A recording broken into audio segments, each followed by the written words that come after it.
Saudara-saudaraku yang dirahmati Allah, Assalamualaikum warahmatullahi wabarakatuh sahabatku.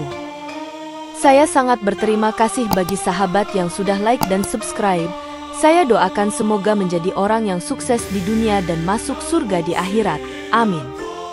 Sempatkanlah waktu 5 detik untuk menulis sholawat kepada Nabi yang mulia. Insya Allah menjadi penerang jalan kita di akhirat kelak.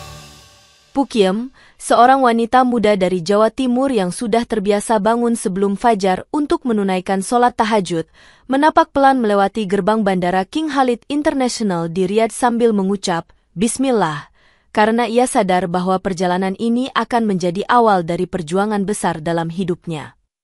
Saat turun dari pesawat, Pukiem menyalami seorang petugas berwajah ramah yang berkata, Selamat datang di negeri kami, semoga Allah memudahkan urusanmu, dan sambutan hangat tersebut menumbuhkan semangat di hati Pukiem.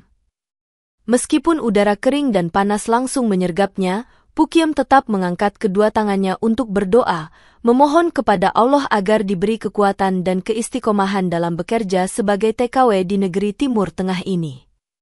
Setelah itu, ia dijemput oleh sopir keluarga majikan, seorang pria paruh baya bernama Abdul Karim, yang dengan sopan menyebut namanya dan memastikan identitasnya sesuai data dari agensi tenaga kerja.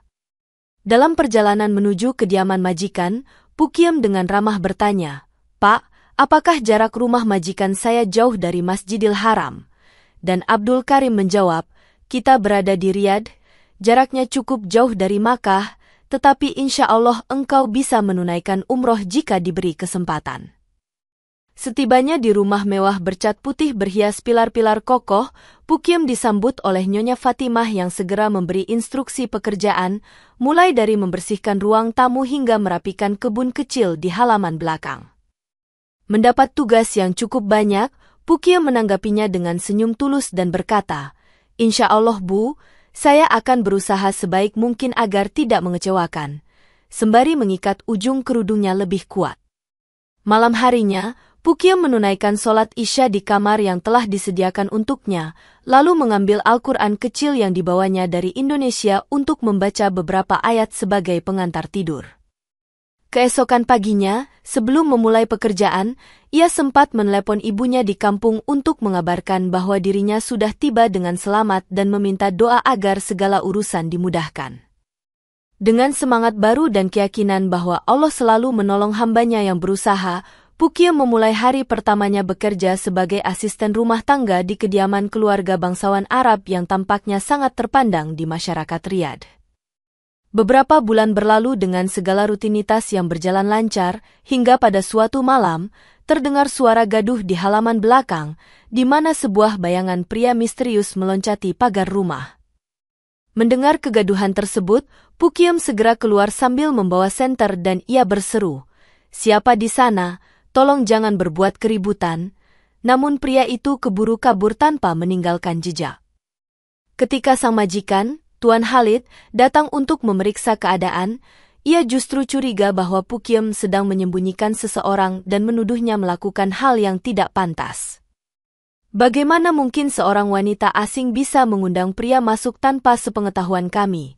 Bentak Tuan Khalid dengan nada menuduh, sementara Pukiem berusaha menjelaskan bahwa ia hanya menegur orang asing tersebut. Suasana menjadi tegang karena Nyonya Fatimah yang biasanya lembut pun tampak menatap Pukiem dengan sorot mata penuh kecurigaan, seolah yakin bahwa Pukiem telah melanggar norma kesopanan yang berlaku. Pukiem berusaha menjaga diri agar tidak terpancing emosi dan hanya menjawab pelan, Demi Allah, saya tidak mengenal pria itu, dan saya keluar hanya karena mendengar suara mencurigakan. Sayangnya, penjelasan itu tidak meredakan situasi, sebab Tuan Khalid segera menghubungi kerabatnya yang berpengaruh di pemerintahan untuk menuntut agar Pukiem diperiksa. Kabar tentang kecurigaan perbuatan zina pun mulai tersebar di lingkungan sekitar, menimbulkan gunjingan di antara para tetangga yang sebagian mengenal Pukiem sebagai gadis Indonesia yang taat beribadah. Dalam hitungan hari, aparat setempat datang dengan membawa surat perintah untuk menahan Pukiem atas tuduhan perzinahan, padahal bukti yang ada hanyalah tuduhan sepihak dan cerita simpang siur. Di tengah kebingungan dan kesedihan, Pukiem hanya dapat berdoa, Ya Allah, Engkaulah yang maha tahu segalanya, lindungilah hamba-Mu ini dari fitnah yang sungguh menyesakkan dada. Dalam tahanan sementara, Pukiem dipanggil oleh seorang petugas bernama Syekh Ahmad yang bertanya dengan serius, apakah benar engkau mengizinkan seorang pria masuk ke rumah majikanmu? Namun Pukiem bersikukuh bahwa dirinya tidak pernah melakukannya. Di sisi lain, sang majikan dan beberapa saksi palsu menyusun cerita bahwa pria misterius tersebut adalah kekasih gelap Pukiem yang kerap mengunjunginya ketika tuan rumah sedang lengah. Kami punya saksi yang melihatmu berduaan di sudut kebun, ujar seorang pria berkacamata tebal yang mengaku sebagai tetangga, padahal Pukiem sama sekali tidak mengenal orang tersebut. Dengan penuh kesabaran, Pukiem menjawab, mohon tuan, saya tidak pernah berbicara dengan pria itu, bahkan wajahnya saja saya tidak sempat melihat dengan jelas. Namun suaranya nyaris tenggelam oleh tuduhan-tuduhan yang semakin keras. Sementara proses pemeriksaan berjalan, pihak aparat tampak cenderung memihak sang majikan lantaran posisinya yang berpengaruh dalam masyarakat dan memiliki koneksi luas ke pejabat pemerintah. Tekanan pun semakin besar karena Nyonya Fatimah terus bersaksi bahwa ia menemukan barang-barang milik pria itu di dekat kamar Pukiem, padahal barang-barang tersebut tidak pernah dilihat oleh Pukiem sebelumnya. Keadaan ini menjadi lebih runyam ketika beberapa orang di sekitar rumah majikan mengaku sering melihat Pukiem keluar malam, padahal yang mereka saksikan hanyalah Pukiem mengambil air wudhu untuk sholat malam di taman belakang. Akibat rangkaian kesaksian palsu dan tekanan pihak berkuasa, Pukiem ditetapkan sebagai terdakwa dengan dakwaan berlapis yang mencantumkan perbuatan zina, pelanggaran kesusilaan, dan kebohongan publik. Masyarakat sekitar mulai ramai membicarakan kasus ini, bahkan ada yang menganggap bahwa Pukiem adalah wanita jalang yang sengaja dikirim dari luar negeri untuk merusak moral pemuda setempat. Dengan diiringi isak tangis seorang rekan TKW yang ikut bersaksi bahwa Pukiem adalah wanita solehah, kasus ini justru semakin membuat Pukiem dipandang sebagai pembohong, hingga ia terpaksa menunggu sidang berikutnya tanpa harapan akan keadilan. Seorang teman sesama TKW bernama Rohmah yang sangat peduli pada nasib Pukiem, diam-diam mencoba mengumpulkan bukti konkret untuk membersihkan nama baik Pukiem, dimulai dari menelusuri rekaman CCTV di rumah majikan. Setelah memohon kepada satpam yang bertugas untuk memeriksa rekaman CCTV, Rohmah menemukan bahwa rekaman pada malam kejadian ternyata terhapus secara misterius, namun masih ada rekaman beberapa jam sebelumnya yang menunjukkan Pukiem sibuk memasak di dapur.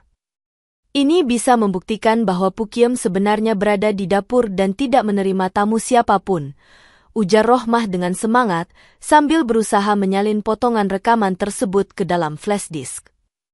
Akan tetapi, saat Rohmah hendak menggunakan rekaman ini sebagai bukti, petugas pengadilan menolak karena dianggap tidak relevan, lantaran waktu yang tercatat di CCTV tidak sepenuhnya menutupi semua momen kejadian. Merasa masih ada celah, Rohmah kemudian bertanya kepada beberapa tetangga yang jujur, namun kebanyakan dari mereka enggan bersaksi karena takut akan pengaruh keluarga majikan Pukiem. Di samping itu, kabar soal tuduhan zina ini telah menyebar luas, dan banyak orang yang tidak mau mendengarkan pembelaan apapun, bahkan meski ada bukti yang menunjukkan sebaliknya. Rohmah tidak menyerah, lalu mencoba menghubungi seorang pemuda Arab yang sempat melihat pria misterius tersebut memanjat pagar, namun ketika diinterogasi, pemuda itu mengaku tidak mau terlibat karena khawatir keselamatannya terancam. Meskipun bukti CCTV sebagian telah dihapus dan saksi enggan berbicara, Rohmah tetap berdoa di setiap sholatnya. Ya Allah, bantulah kami yang berjuang mencari kebenaran dan lindungilah Pukiem dari kezoliman. Berbekal ketekunan, Rohmah menyusun laporan singkat yang memaparkan waktu dan alibi Pukiem, lalu mengirimkannya ke Kedutaan Besar Indonesia agar pihak diplomatik bisa memperjuangkan kasus ini. Namun demikian, sebelum respons dari kedutaan tiba, sidang pertama sudah digelar dan putusan hukuman rajam pun dikabarkan akan segera dilaksanakan terhadap Pukiem, membuat keadaan semakin mencekam. Dikala sidang akan segera dimulai, Rohmah melakukan pertemuan rahasia dengan seorang pengacara lokal, Syekh Umar, yang mau mendengar penjelasan tentang rekaman CCTV dan kronologi asli kejadian. Jika benar apa yang engkau katakan, maka kita harus membawa bukti ini ke hadapan hakim, tegas Syaikh Umar, sambil mengingatkan bahwa gugatan balik perlu disusun dengan kuat untuk menantang kesaksian palsu. Rohmah kemudian menghubungi rekan TKW lain untuk mencari kesaksian tambahan, namun kebanyakan dari mereka takut kehilangan pekerjaan dan dideportasi, sehingga sangat sulit bagi Rohmah untuk mengumpulkan dukungan. Ketika tiba hari sidang, suasana di ruang pengadilan sangat menegangkan, lantaran keluarga majikan terlihat duduk di kursi kehormatan sambil menatap Pukiem dengan pandangan merendahkan. Hakim membuka sidang dengan membaca dakwaan secara singkat, lalu tanpa banyak bertanya, ia justru menuding Pukiem tidak kooperatif dalam memberikan jawaban yang memuaskan. Di tengah ketegangan itu, Syaikh Umar berdiri dan berseru, "Yang mulia, kami punya bukti CCTV yang bisa menunjukkan bahwa terdakwa berada di dapur pada saat kejadian, namun hakim tampak enggan mendengarkannya." Sang majikan memotong pembicaraan dengan mengatakan, itu hanya rekayasa yang sudah diatur untuk menyelamatkan si pendosa, dan hakim mengiyakan tanpa memeriksa kebenaran data. Meskipun Syaikh Umar berusaha menjelaskan secara detail bahwa potongan rekaman CCTV cukup menunjukkan alibi, hakim tetap bersikeras bahwa bukti tersebut tidak mematahkan tuduhan perzinahan. Pada akhir sidang, keputusan sementara dijatuhkan, menyatakan Pukiem terbukti bersalah, dan hukuman rajam akan segera dilaksanakan sebagai bentuk sanksi keras atas perbuatan zina di muka umum. Seusai sidang, Rohmah merapat ke Pukiem yang menangis pelan, sambil berbisik, "Tetaplah tegar, saudariku, Allah Maha Adil, kita akan terus berusaha sampai kebenaran terungkap."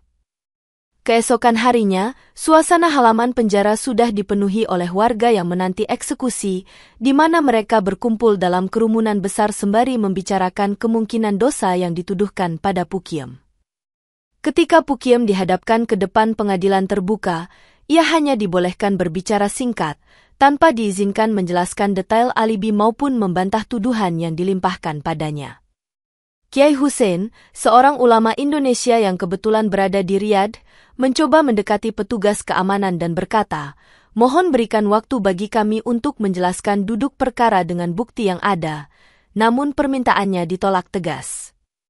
Hakim ketua langsung mengetuk palu dan mengumumkan bahwa kesaksian Kiai Hussein tidak relevan, karena ia dianggap tidak mengenal Pukiem secara pribadi dan tidak berada di lokasi kejadian. Para penonton bersorak saat hakim mengumumkan bahwa eksekusi rajam akan dilaksanakan segera sebagai contoh hukuman bagi siapa saja yang berani melanggar syariat di wilayah tersebut. Sementara itu, Pukiem menunduk dalam diam, namun bibirnya terus berkomat-kamit melafalkan doa, memohon pertolongan Allah agar keadilan bisa ditegakkan.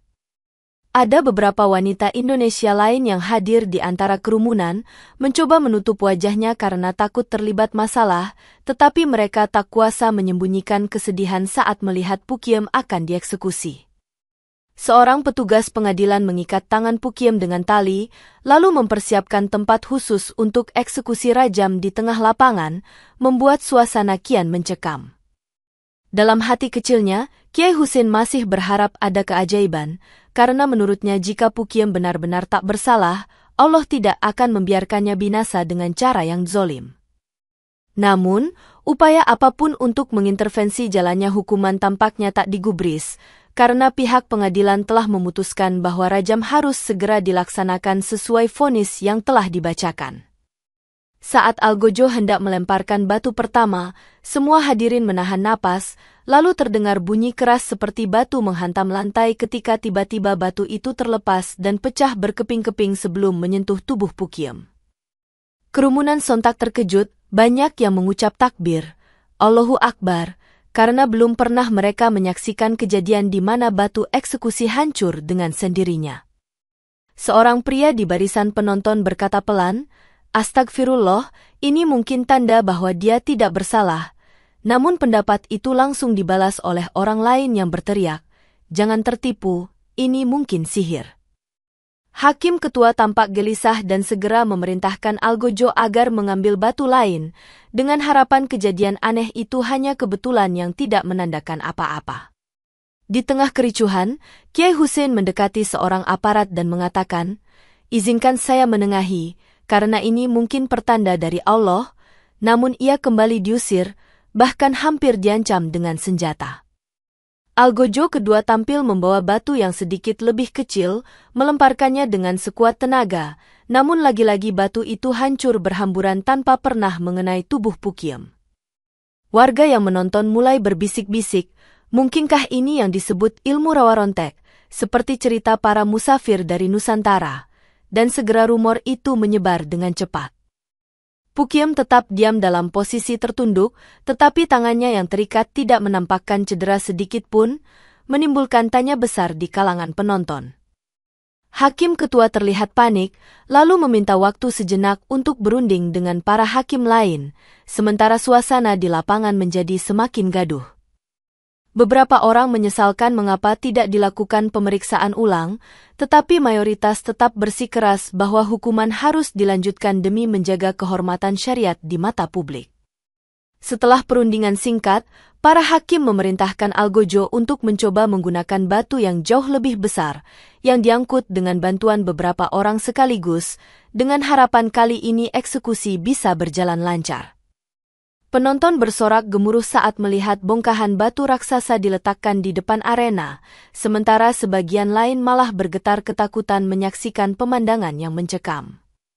"Bismillah," ucap Algojo dengan lantang sebelum melempar batu itu ke arah Pukiem, namun belum sempat batu itu mengenai sasaran, terdengar bunyi berderak lalu batu tersebut retak dan hancur berkeping-keping, membuat serpihannya berhamburan ke segala arah. Beberapa serpihan batu justru melukai beberapa penonton yang berdiri terlalu dekat, menimbulkan jeritan kesakitan yang mengubah suasana menjadi kacau balau.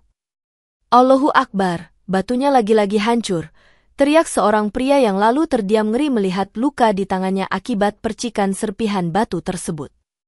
Hakim ketua tampak semakin bingung dan menuntut penjelasan dari Algojo, namun Algojo pun tak bisa berkata apa-apa, hanya mengulang kalimat, "Ini di luar kendali saya." Di sela kekacauan itu, Kiai Hussein kembali mencoba bersuara, "Wahai para hakim, tidakkah kalian melihat tanda kebesaran Allah bahwa wanita ini mungkin saja tidak bersalah?" Tetapi seruannya ditenggelamkan oleh suara kerumunan yang mulai panik. Para penonton yang tadinya begitu bersemangat menyaksikan hukuman, perlahan mundur karena takut terkena serpihan batu lagi jika diadakan lemparan ketiga. Sementara itu, beberapa orang dengan bisik-bisik mengatakan bahwa kejadian aneh ini mengingatkan mereka pada kisah-kisah magis yang konon pernah terjadi di tanah Jawa, meski kebenarannya masih diragukan. Di tengah hiruk-pikuk, Pukiem masih terikat dan tertunduk, tampak linglung, tetapi tak ada setetes darah pun yang menodai pakaiannya, seakan-akan ia benar-benar terlindung dari segala mara bahaya. Berita kegagalan eksekusi rajam pertama dan kedua menyebar dengan cepat ke seluruh penjuru Riyadh, menimbulkan berbagai spekulasi bahwa Pukiem dilindungi oleh kekuatan gaib. Sebagian warga mulai menaruh simpati kepada Pukiem dengan alasan bahwa Allah tidak akan melindungi orang yang berdosa melalui keajaiban yang begitu nyata di depan mata umum. Di lain pihak, ada pula golongan yang bersikeras menuduhnya menggunakan sihir terlarang, bahkan mengusulkan agar dilakukan ruqyah untuk memastikan apakah Pukiem bersekutu dengan jin. Para hakim merasa tertekan karena tidak hanya nama baik mereka yang dipertaruhkan, tetapi juga reputasi sistem peradilan yang semula dianggap tegas dan berwibawa. "Apa yang harus kita lakukan? Apakah kita membiarkan hukuman dibatalkan begitu saja?" tanya seorang hakim junior kepada hakim ketua yang hanya bisa menggelengkan kepala sambil berkeringat. Sementara itu, Tuan Khalid dan Nyonya Fatimah bersikeras bahwa Pukiem harus tetap dihukum, karena menurut mereka, bukti perselingkuhan sudah jelas dan tidak boleh didiskon oleh fenomena aneh. Suasana di rumah keluarga majikan pun jadi panas, di mana Tuan Khalid marah-marah pada semua orang, menuduh mereka tidak becus dalam menyiapkan eksekusi yang memuaskan hukum syariat. Namun, desakan masyarakat untuk mengkaji ulang vonis semakin kuat, terlebih beberapa ulama setempat mulai menilai bahwa kejadian janggal itu harus ditelaah dengan hati-hati. Di koridor pengadilan, Kiai Hussein sempat berdiskusi singkat dengan seorang ulama senior asal Saudi, yang mengatakan, "Barangkali engkau benar, wahai Kiai, kita perlu memastikan kebenaran sebelum melanjutkan hukuman." Dalam kebimbangan yang melanda semua pihak, penundaan eksekusi ketiga diambil sebagai keputusan sementara, sambil menunggu perundingan lebih lanjut di antara para hakim yang terlihat semakin gelisah. Setelah penundaan singkat, para hakim yang merasa gengsi mulai menyusun rencana baru, di mana mereka memutuskan untuk menggunakan batu super besar yang biasanya dipakai untuk fondasi bangunan, supaya tak lagi hancur saat dilemparkan. Petugas menyiapkan alat berat untuk mengangkat batu tersebut dan warga setempat kembali berbondong-bondong menyaksikan, meski beberapa mulai ragu apakah hukuman itu pantas dilanjutkan. "Atas nama keadilan, mari kita tuntaskan rajam ini," seru hakim ketua dengan nada tinggi, dan Algojo istimewa dipanggil untuk menangani eksekusi ketiga. Saat batu raksasa diangkat, penonton yang berdesakan saling menahan diri agar tidak terlalu dekat, sebab mereka masih mengingat insiden serpihan batu pada eksekusi sebelumnya. Dengan segenap kekuatan, Algojo mengayunkan batu tersebut ke arah Pukiem, namun sebelum batu mengenai tubuhnya, terdengar bunyi gemuruh hebat dan batu pun retak, kemudian pecah berserakan. Ledakan kepingan batu lebih dahsyat dibandingkan sebelumnya, menimbulkan jerit panik dan lari tunggang langgang, sementara beberapa orang terluka di bagian kaki dan bahu. "Allah Maha Besar!" teriak sebagian orang yang menyaksikan langsung fenomena ini, sedangkan hakim ketua berteriak agar petugas segera mengendalikan kerumunan yang kacau. Tuan Khalid dan Nyonya Fatimah tersentak kaget, mereka pun terhimpit di antara barisan penonton yang terkena serpihan batu, sehingga mereka sendiri mengalami memar di beberapa bagian tubuh. Situasi benar-benar tak terkendali, banyak orang bersimpuh memohon ampun karena melihat tanda-tanda yang diyakini sebagai campur tangan Allah dalam sebuah kasus yang belum pasti kebenarannya. Di tengah kepanikan, Algojo menjatuhkan diri dan berucap, "Ampuni saya tak sanggup melanjutkan eksekusi ini." Sementara Pukiem sendiri masih terikat, namun tak sedikit pun terluka. Setelah melihat 3 kali percobaan rajam yang gagal, penonton mulai mempertanyakan apakah vonis pengadilan itu benar-benar adil, atau sekadar dipaksakan oleh pihak-pihak tertentu. Seorang pria yang tangannya berdarah akibat serpihan batu berteriak, "Kami datang untuk menonton hukuman bagi pendosa, tapi kenapa malah kami yang terluka?" sambil menunjuk hakim ketua dengan geram. Kekacauan semakin menjadi ketika massa yang marah menuntut agar hakim menggelar pengadilan ulang, karena menurut mereka kejadian aneh ini merupakan bukti ketidakadilan yang jelas. Mendengar tuntutan itu, Tuan Khalid mencoba menenangkan massa, namun justru disoraki dan dituduh sebagai dalang fitnah yang mempermainkan hukum semau hatinya. Di sisi lain, Nyonya Fatimah menjerit, "Ini semua kesalahan perempuan jalang itu." Namun ucapannya tenggelam oleh geraman warga yang mulai menyadari adanya ketidakberesan. Kiai Hussein mendekat ke kerumunan, lalu berkata tegas, "Wahai saudara-saudara, hendaknya kita tidak main hakim sendiri. Mari kita minta raja untuk mempertimbangkan fakta baru dan keajaiban ini." Puluhan orang mengangguk setuju, sambil melirik ke arah para hakim yang terlihat ketakutan karena penonton semakin beringas dan sulit dikendalikan. Sepanjang jalan menuju kantor pengadilan, massa meneriakkan permintaan sidang ulang, menuntut agar bukti-bukti dikuak kembali dan kesaksian palsu disingkirkan. Terdorong oleh situasi genting, aparat keamanan akhirnya mengizinkan penundaan eksekusi dan mengawal hakim ketua beserta jajarannya keluar dari lokasi untuk menghindari aksi anarkis. Dengan demikian, Pukiem dibawa kembali ke sel tahanan, namun kali ini ia ditempatkan di ruangan yang lebih aman, menunggu kelanjutan kasusnya yang akan dibuka kembali. Kabar kegagalan eksekusi serta kemarahan warga pun sampai ke telinga Kedutaan Besar Indonesia, yang langsung mengirim tim diplomatik untuk menyelidiki keadaan dan mempelajari berkas perkara. Setibanya di pengadilan, seorang diplomat bernama Pak Ridwan memperkenalkan diri, "Saya mewakili pemerintah Indonesia, mohon agar kami diberi akses penuh untuk mempelajari kasus ini," sambil menyerahkan surat resmi dari duta besar. Para hakim yang tadinya bersikap arogan tampak melunak karena mereka tidak ingin memperbesar konflik internasional, sehingga mereka setuju mengadakan pertemuan tertutup dengan perwakilan kedutaan. Dalam pertemuan itu, Pak Ridwan memaparkan data yang dimiliki oleh Rohmah dan Syaikh Umar, termasuk rekaman CCTV yang sebelumnya diabaikan, dan menjelaskan kemungkinan adanya saksi palsu. Bukankah syariat Islam itu menuntut adanya 4 saksi sah untuk membuktikan zina, dan bukti-bukti ini tidak memenuhi syarat tersebut? Tanya Pak Ridwan dengan nada sopan tetapi tegas. Sontak, salah satu hakim tertunduk dan mengakui bahwa ia sebenarnya meragukan keabsahan tuduhan, tetapi ia tak kuasa membantah keluarga majikan yang cukup berpengaruh. Mendapati pengakuan tersebut, Pak Ridwan menekankan bahwa prinsip keadilan universal harus dijunjung, karena Allah sendiri memerintahkan untuk tidak berbuat zolim apalagi melakukan fitnah. Menjelang akhir pertemuan, para hakim akhirnya sepakat untuk menangguhkan hukuman, serta menjadwalkan sidang ulang yang akan melibatkan bukti-bukti baru dan kesaksian dari pihak yang sebelumnya dibungkam.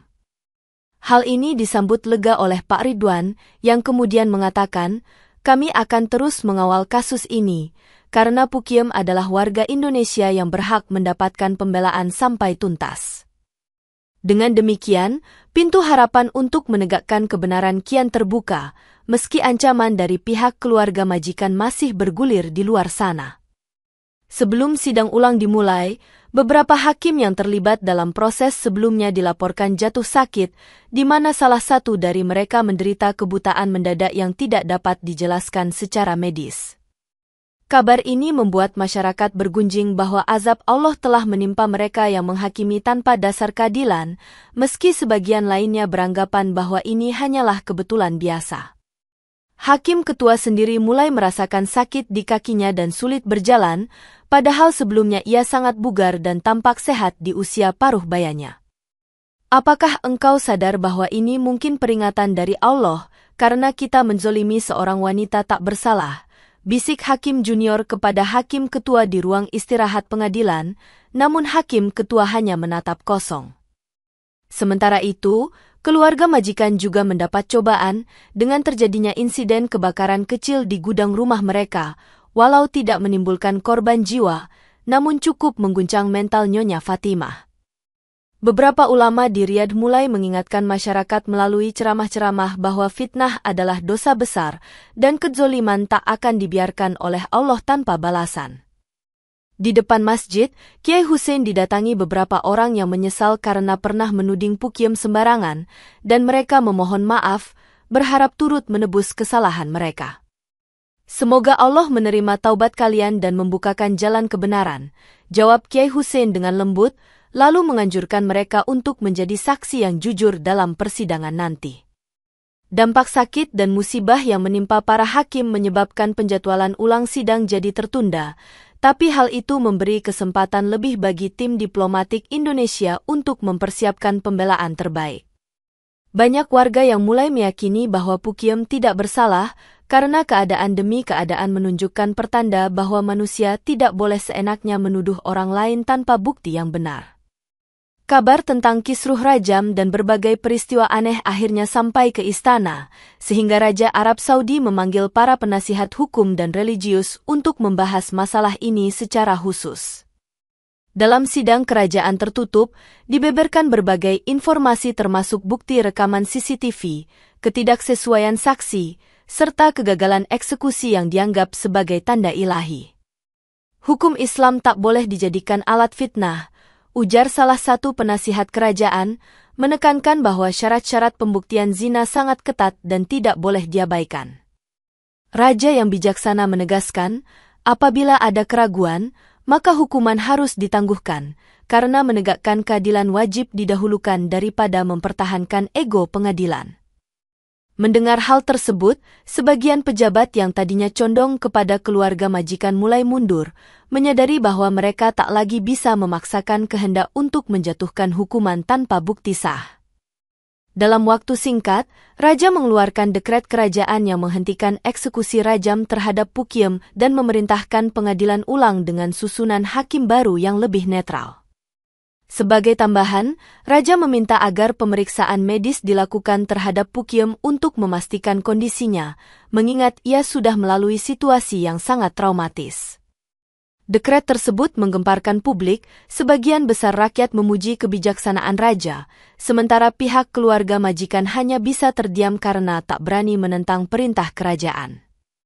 Berita ini disambut dengan tangis haru di kalangan TKW Indonesia, sebab mereka kini memiliki harapan bahwa hukum di negeri orang bisa ditegakkan dengan adil apabila mendapat perhatian dari pihak yang berwenang.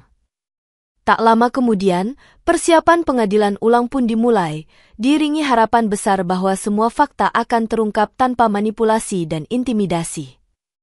Pada hari sidang ulang, ruang pengadilan dipenuhi oleh para pengacara, saksi baru, dan tim diplomatik Indonesia, sementara barisan hakim telah diganti dengan hakim-hakim yang lebih berintegritas. Hakim ketua baru membuka sidang dengan kalimat, "Dengan nama Allah yang Maha Pengasih lagi Maha Penyayang, marilah kita tegakkan kebenaran tanpa berpihak kecuali pada fakta yang sah." Disambut takbir beberapa hadirin. Salah satu saksi baru mengungkapkan bahwa ia pernah melihat pria misterius itu dipaksa oleh Tuan Khalid untuk mengaku sebagai kekasih gelap Pukyem, meski pria itu menolak dan akhirnya lari ketakutan. Syekh Umar mempresentasikan potongan rekaman CCTV yang menunjukkan Pukyem sedang memasak di dapur pada waktu dugaan perzinahan terjadi, sehingga menggugurkan kesaksian palsu dari pihak majikan.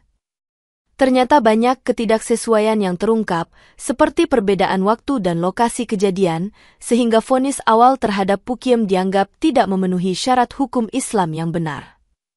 Hakim ketua lalu menanyakan kepada jaksa penuntut, apakah masih ada bukti lain yang menguatkan tuduhan zina, dan jaksa hanya bisa terdiam karena seluruh bukti sebelumnya telah terbukti palsu atau tidak relevan.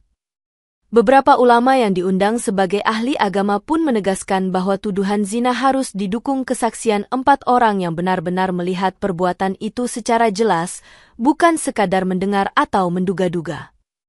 Menjelang akhir sidang, keluarga majikan tak lagi bisa menyanggah fakta-fakta yang terkuak, dan dengan wajah penuh kegeraman, Tuan Khalid menunduk saat hakim menegur mereka karena menyalahgunakan pengaruh dan kekuasaannya.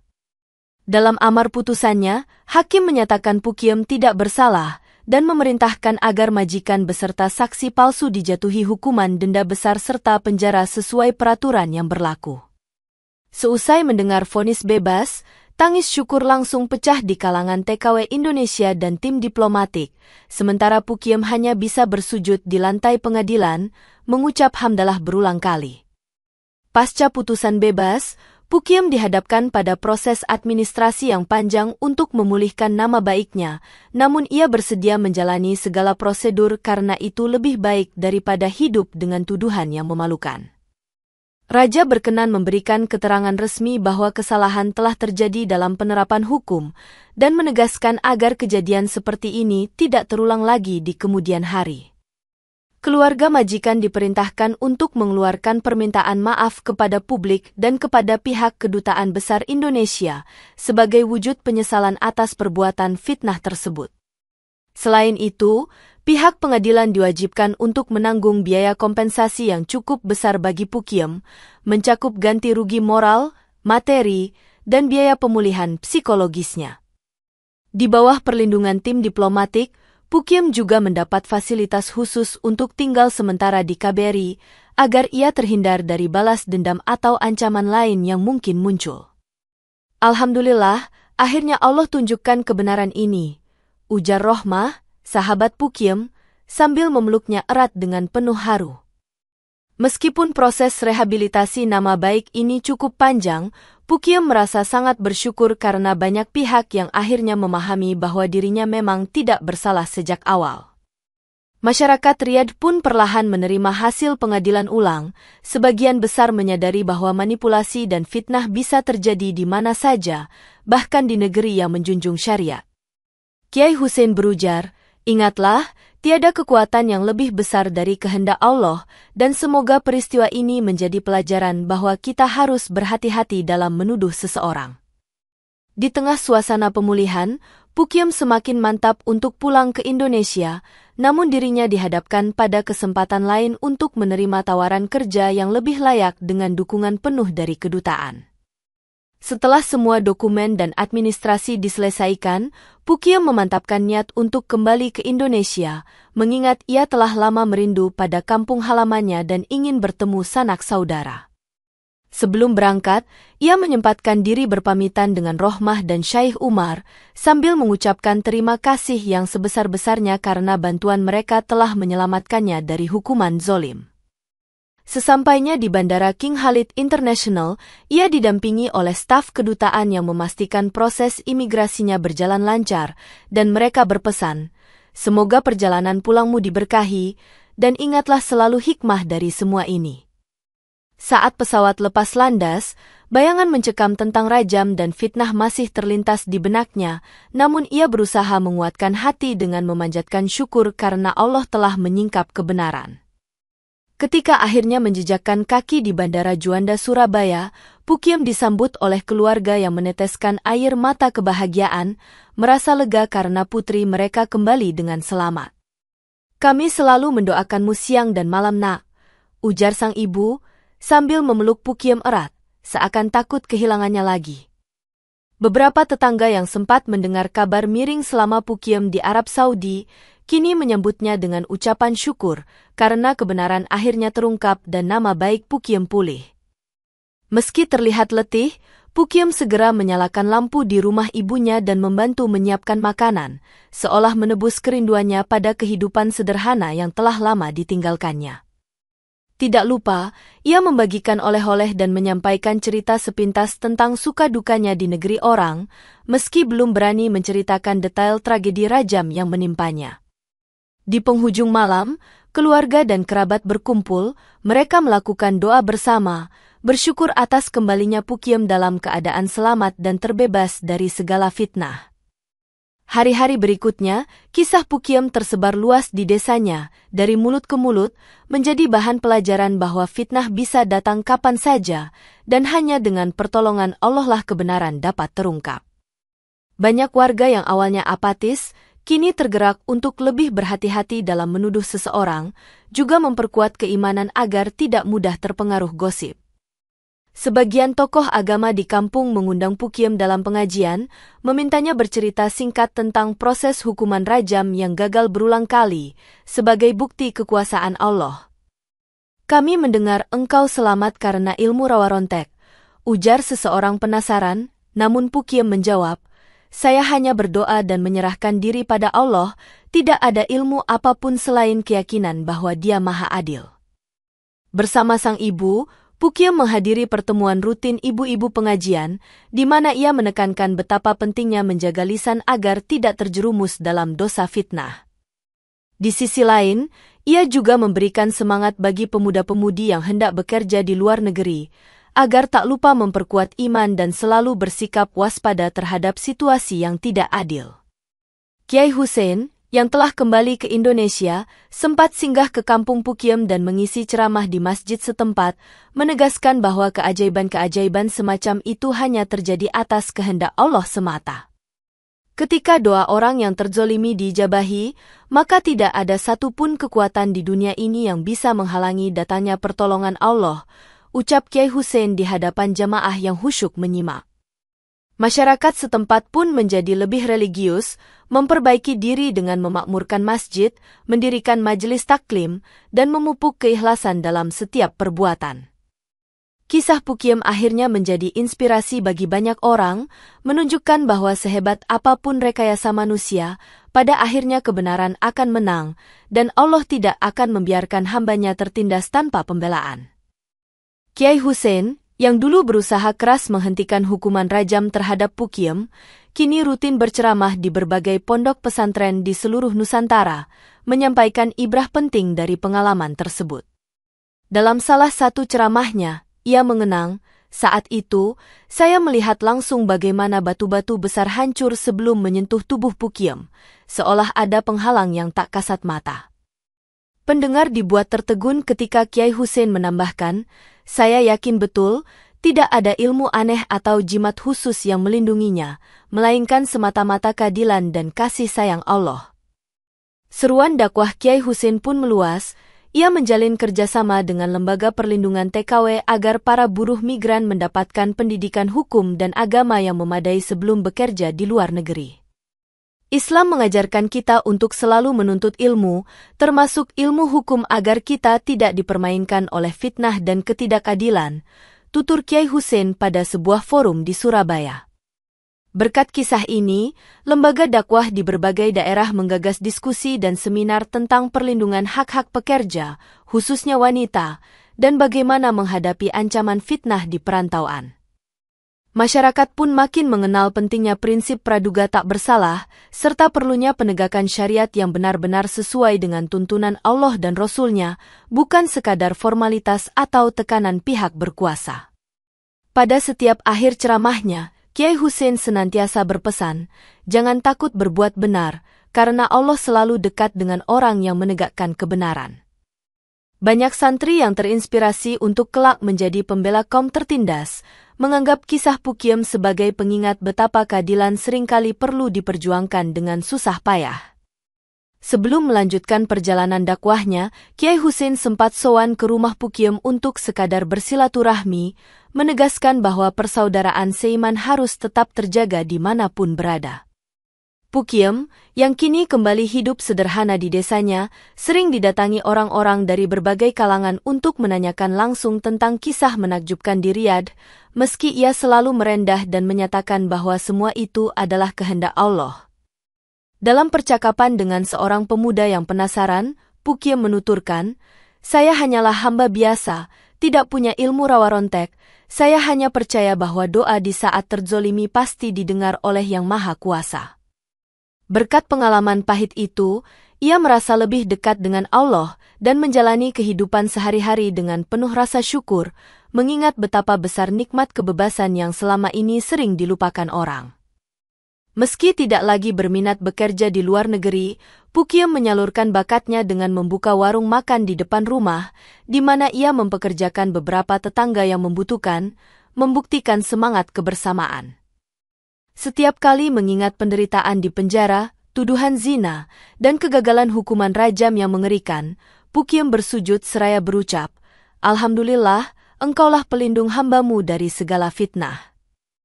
Kehidupan tenang di desa membuat hatinya kembali tentram, bahkan sebagian tabungan yang ia peroleh dari kompensasi fitnah digunakan untuk memperbaiki masjid setempat serta membantu kaum duafa.